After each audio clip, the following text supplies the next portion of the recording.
Welcome back to Fast Market, everyone. Kevin Hinks and Shawn Cruz back for our second segment. Now let's welcome Megan Brantley from LikeFolio.com. She's the Vice President of Research at LikeFolio.com. Megan, welcome to the show. You know, we're talking about a bunch of heavyweights today, but Megan, give us a reason. You know, I'm sure that Mark Zuckerberg wishes he didn't decide to transform the company right as we hit an economic downturn. But what are you seeing in terms of LikeFolio data in Meta platforms? Well, you know, Kevin, if you're looking for some positive data points for Meta, I've actually got some for you today.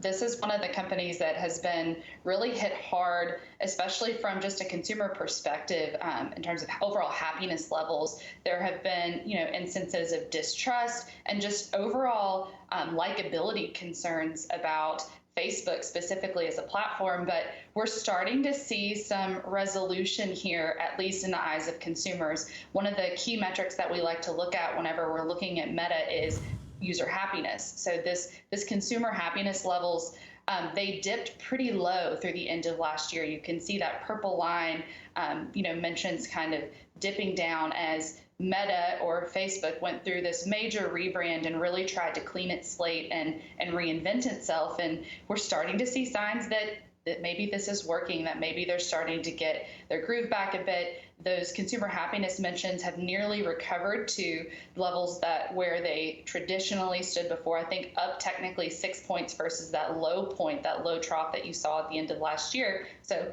you know, this is one of those positive signs for us that, okay, you know, consumers are starting to trust the company a bit more and starting to, you know, enjoy the user experience a bit more. Another area that we look at is just overall levels of consumer demand. So people who are actually talking about downloading or using one of the many apps underneath Meta's platform. So whether that's Facebook, whether that's Instagram, whether it's Reels, whether it's WhatsApp, or even its Oculus product. And we see an inflection point in that metric as well. We actually have demand, you know, after slipping for the better part of last year, now it's rising again. So overall demand is up by about 12% year over year for Meta. So those mentions of people who are actually downloading and using one of its products or services.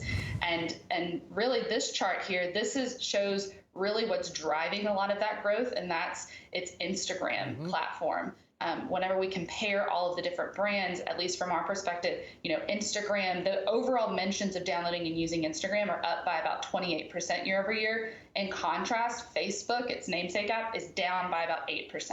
And you can see why this is valuable, and it's because consumers are actually shopping around on this platform like Instagram, and those mentions are now pacing higher, about 19% year over year. So I know that they're, you know, Meta's been hit with a pullback in advertising spend. It's been hit with its ability to target ads to users, but based on our data, it looks like Instagram is starting to make traction again, which could be a bright spot for the company moving forward.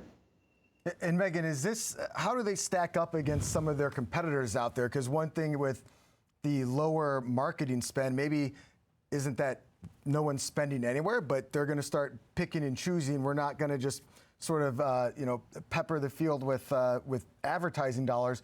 We're going to be very selective in which ones we go to. So is there any sense that some of their competitors for those ad dollars are maybe starting to fall off a little bit? Yeah, whenever we look at those purchases, or, you know, for us, the best way for us to gauge how successful a company or a platform is at converting consumers is listening for those purchases mentioned. So listening for people who are saying, you know, I discovered this brand on Instagram, or I discovered this brand on Facebook or Snapchat or TikTok. And we do see Instagram as the outperformer there. Then following behind Instagram, you've got TikTok, and then you've got Snapchat down below the two of those. So I think that Instagram is kind of flexing in terms of its brand and consumer connection that it's making. So I think that's a positive sign for us, and a sign that, you know, as advertiser dollars start to come back into this market, that maybe Instagram could be one of the first places that they come back to. Yeah, Megan, if you add Facebook, Instagram, and WhatsApp together, it's 3.6 billion people that potential advertisers have access to. But I think you made a good point. You know, what I like to talk about when you look at this group of products, it's demographics, right? Facebook attracts sometimes an older crowd. Instagram seems to be that sweet spot. A little bit of old, little bit of young. They're directly competing with TikTok. WhatsApp, it doesn't really enter my world too much, but Instagram seems to be the one that continues to grow and still grow at a fast pace. Is your data seeing the same thing? Is it Instagram that's really powering the growth in this company right now?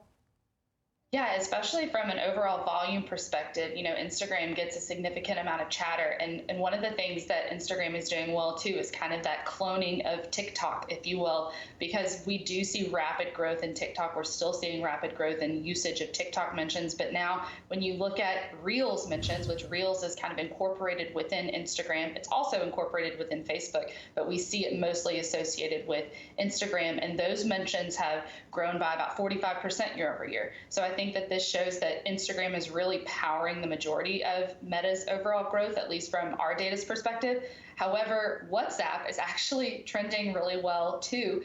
This surprised me. I'm not necessarily a power WhatsApp user, but this is one that globally is very popular. I think it's the #1 global messaging app in the whole world, which I think it alone has 2 billion monthly active users. So that I think is really fascinating that there is an audience there. But from our perspective, we are seeing signs that even people in the US are starting to use WhatsApp. Those mentions have grown pretty significantly over the last year as well. So really we're seeing a lot of strength in mostly Instagram and also WhatsApp alongside that weakness in Facebook. Yeah, a message to Facebook from your user base. Once I buy something that you advertise to me, stop advertising to me the same thing. Pick something else. That seems to be, you buy a pair of gym shoes and you get 40 more, hits on gym shoes. I just bought some gym shoes. I don't need any more. But Megan, one last thing before I let you go. The whole metaverse. Are you starting to see, is LikeFolio seeing any data on the metaverse, or is it something that just isn't hitting the radar just yet? This is a trend that we tracked, I think, last fall or, last winter. It was really popular. So we saw this massive surge in interest in this metaverse. And some of that has died down. But if you look at the products that Facebook has underneath its arsenal that promotes this metaverse, so it's Oculus. So, for example, demand for its Oculus, even though this isn't a seasonal peak, we always see an uptick in demand around the holiday season or when they, release a new product. Those mentions are still about 7% higher right now on a year-over-year basis without any type of new product. We are watching, I think that they're supposed to announce a new mixed reality headset. I think it's called Project Cambria in October. So that will be something to watch for that, it's starting to creep into those mentions because I think people are assuming that this is kind of a replacement for its next Oculus device. So we'll see. So there is still interest, though, in Facebook's Oculus device. It's just not seasonally as relevant right now. Megan Brantley, Vice President of Research at LikeFolio, thank you so much for coming on and bringing the heavy LikeFolio data that we love so much. Have a great day, Megan. Thanks, guys. You too. All right, Shawn.